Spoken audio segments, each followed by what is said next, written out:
Welcome back. Today, inshallah, we'll continue with the life story of the legendary Aisha, and we are still in Medina. And Sayyidina Amr ibn al-As asked the Rasul ﷺ this question: who is the most beloved person to you, Ya Rasulullah? And he said, Aisha. Imagine. And then he said, what about from the men?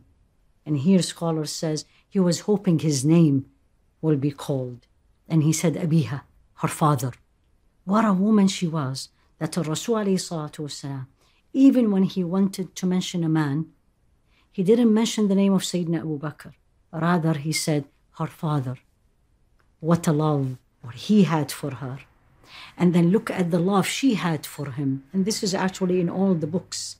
This is the beauty of Islam that teaches us even the daily life issues or the daily life incidents. And one night, he was standing up in Salah alayhi salatu wasalam, and they lived in a small room. And then as he was standing, her feet came close to his feet. And when he finished, he looked at her and he said, leave me with my Lord, with Allah subhanahu wa ta'ala. She looked at him and says, I just love you, Ya Rasulullah, and I want to be close to you. Love and passion and compassion. One day he looked at her and says, I know when you are happy with me, and I know when you are upset with me. And she said, how is that? He said, when you're happy with me, you're going to say, by the Lord of Muhammad. And if you are not happy with me, you will say, by the Lord of Ibrahim. And she said, by Allah, it's only my tongue which doesn't say your name, but your name is in my heart. And my heart will never let you go. Alayhi salatu wasalam, and may Allah be pleased with her. Her knowledge was unique, impeccable, and many of the rulings that we know these days came because of Sayyida Aisha.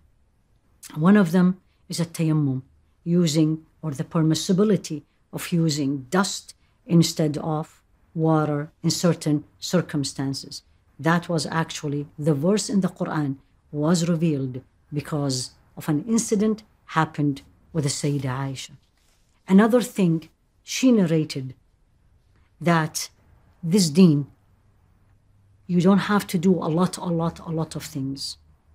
Rather, do one or two things, but be persistent. She narrated this hadith. أحب الأعمال إلى الله, the most beloved deeds to Allah subhanahu wa ta'ala is the one أدومها وإن قل, the one that is done persistently, constantly, even if they were little. One of the questions she asked Rasul alayhi salatu wasalam, she wanted to learn and she wanted to do things with perfection. She had a gift and she had two neighbors and said, Ya Rasulullah alayhi salatu wasalam, who do I send the gift? She had one gift. To whom I send the gift? To the one on the right or the one to the left? And he said, and this is something we all now learned, the one that their door is closest to your door. Another ruling we learned through her questions and through her eagerness to learn. She is actually the number one in the list of the women who narrated hadith from Rasul alayhi salatu wasalam. It's recorded that she narrated 2,210 hadiths.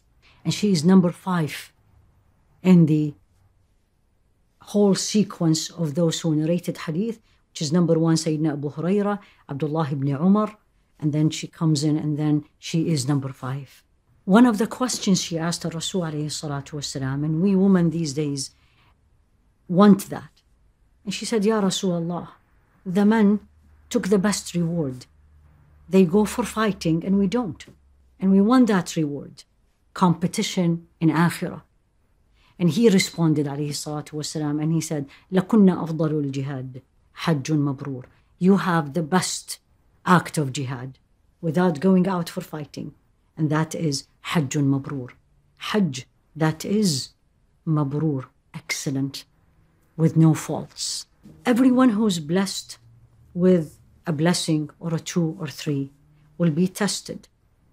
And that's the rulings, and that's the sunnah of this life.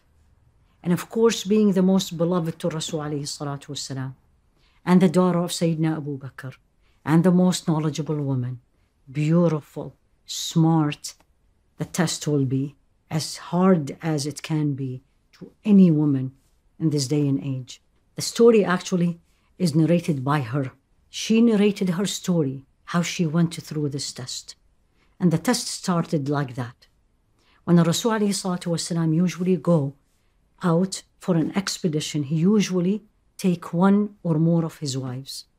And he took her this time. On their way back, she needed to go and relieve herself. And in that day and age, there were not facilities as we have. They usually go somewhere a little bit far and private. So she went. She was wearing a necklace which belongs to her sister, Asma. So she went to relieve herself. As she was coming back, she noticed she lost it. So she went back again, looking for that necklace. By the time she found it, she came back, and guess what?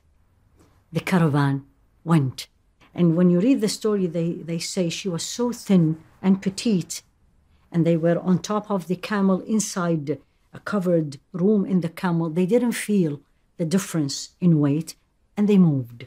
And she was alone in the desert. This tells you how courageous she was. She stayed, and she said to herself, someone is going to come. And from the habit of Rasul alayhi salatu wasalam, he usually, whenever there is a caravan, he appoint one person to be in the back after a distance. So when he coming, following the caravan, in case someone is there or they lost something, he'll find it. And that's exactly what happened. And Safwan is a companion, came in with his camel and found her. And this is before the verse of hijab, where the wives of Rasul alayhi salatu wasalam, their face was completely covered. So he knew her. She described it like this. He didn't even look at me, and he only coughed. And I stood up, and I found him. And he brought the camel, and he put his hand, and he didn't look at me, and I was able to get on the camel, and he drove till we get to Medina. As they entered the Medina, who saw them? Abdullah ibn Ubay, the leader of al-Munafiqeen, and he said a word, by Allah, there's something between them. And from one mouth to the other, from one person to the other, it became the talk of the town.